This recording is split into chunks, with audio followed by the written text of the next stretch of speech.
Good morning students. इस class में हम लोग मैक्रो इकोनॉमिक्स से एग्रीगेट डिमांड चैप्टर को पढ़ेंगे। पिछले क्लास में हम लोग एग्रीगेट डिमांड और इसके कंपोनेंट्स के बारे में पढ़े थे, जिसमें पहला कंपोनेंट था कंजम्पशन एक्सपेंडिचर, और उसमें हम लोग कंजम्पशन और इनकम के बीच के रिलेशनशिप को स्टडी किए थे। यहाँ हम लोग कंजम्पशन कर्व के बारे में पढ़ेंगे। कंजम्पशन कर्व यानी कि डिफरेंट इनकम लेवल पे जो डिफरेंट कंजम्पशन दिखाए जाते हैं, उसी डिफरेंट इनकम पे डिफरेंट कंजम्पशन का जिस ग्राफ के थ्रू हम इंडिकेट करते हैं, जिस लाइन के थ्रू इंडिकेट करते हैं, उसी को कंजम्पशन कर्व या सी लाइन कहा जाएगा। यानी C line shows the relationship between different level of income and different level of consumption.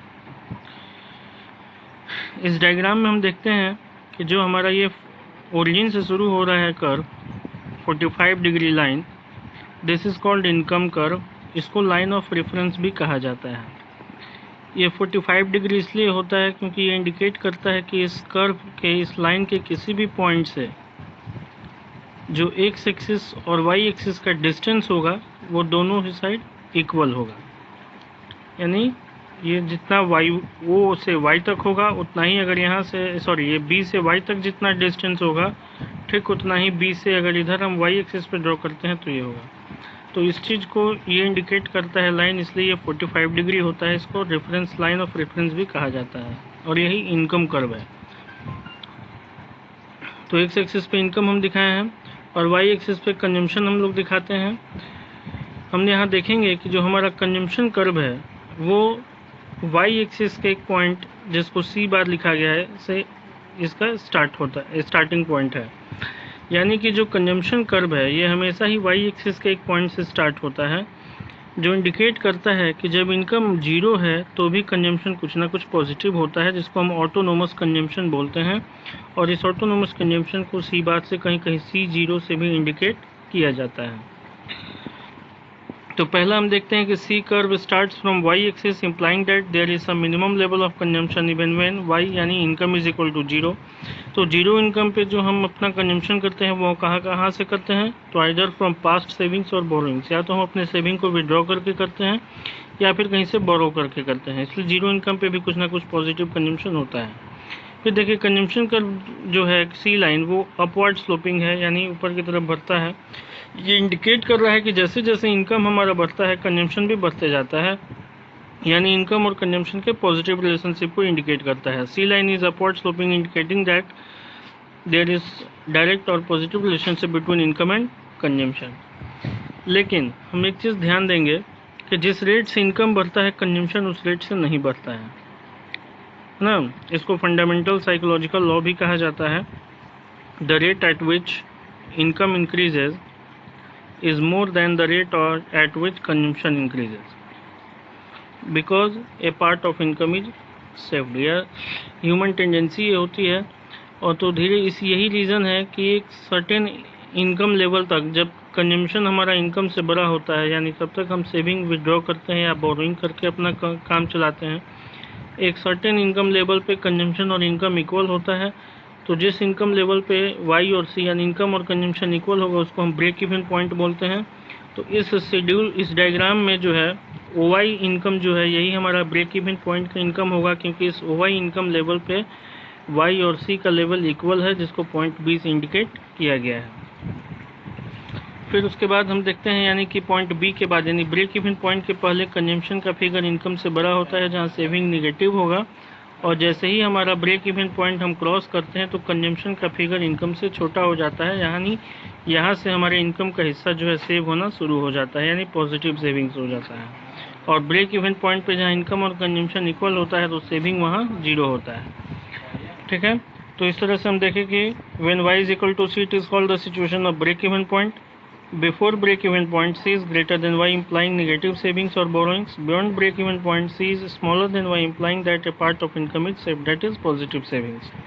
तो इस तरह से हम लोग C लाइन के बारे में पढ़े। अब हम देखते हैं एग्रीगेट डिमांड के सेकंड कंपोनेंट इन्वेस्टमेंट के बारे में।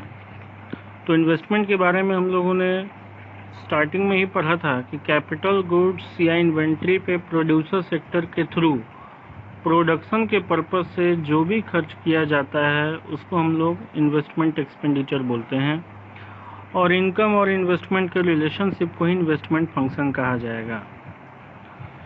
तो इन्वेस्टमेंट को जो है इनकम डिटर्मिनेशन चैप्टर में स्टडी करने के लिए दो हिस्सों में क्लासिफाई किया गया, autonomous investment and induced investment. Syllabus में हम लोग जो न्यूमेरिकल क्वेश्चन सॉल्व करते समय इन्वेस्टमेंट का फिगर यूज करेंगे, अपने सिलेबस के अकॉर्डिंग हमको सिर्फ ऑटोनोमस इन्वेस्टमेंट को ही यूज करना है, लेकिन थोड़ा सा हम लोग दोनों के बारे में यहाँ जानेंगे।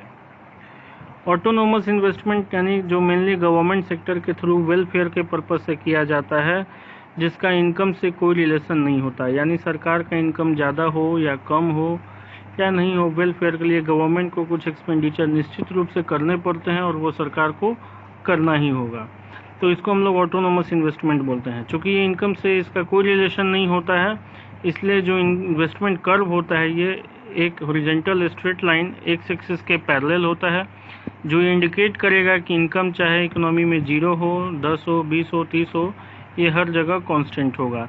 एंड डिफरेंट इनकम लेवल पे कांस्टेंट इन्वेस्टमेंट होने की वजह से investment curve is just horizontal straight line parallel to x axis that is perfectly elastic.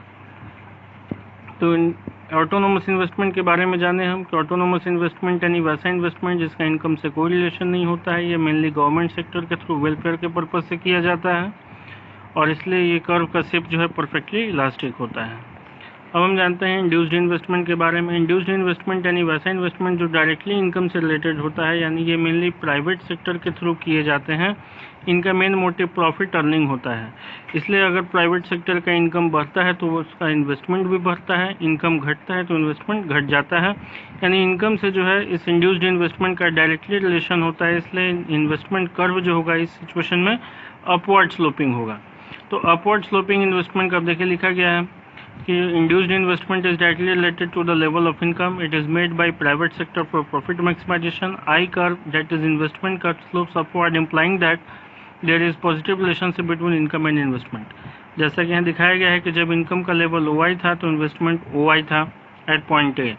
जैसे ही इनकम आपका OI से बढ़ के OI1 हो गया तो इन्वेस्टमेंट भी OI से बढ़ के OI1 हो गया है, डेट इज पॉइंट ए से पॉइंट बी की तरफ, यानी इनकम बढ़ा तो इन्वेस्टमेंट भी बढ़ गया।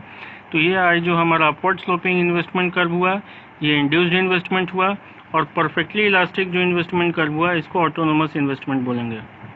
ध्यान रहे हम लोग आगे क्वेश्चन जब भी बनाएंगे, न्यूमेरिकल बनाएंगे, तो अपने सिलेबस में जो है सिर्फ ये ऑटोनोमस इन्वेस्टमेंट ही पढ़ना है, इसलिए सभी जगह इन्वेस्टमेंट के फिगर को कांस्टेंट रखा जाएगा। तो इस तरह से हम लोग दो मेन कंपोनेंट के बारे में पढ़े, एग्रीगेट डिमांड के, कंजम्पशन एक्सपेंडिचर के बारे में, कंजम्पशन फंक्शन के बारे में, और दूसरा इन्वेस्टमेंट एक्सपेंडिचर और इन्वेस्टमेंट फंक्शन के बारे में। इस तरह से क्लोज्ड इकोनॉमी में कंजम्पशन और इन्वेस्टमेंट इन दोनों के फिगर को मिला करके हम लोग आगे अब एग्रीगेट डिमांड कर्व के बारे में पढ़ेंगे। Thank you.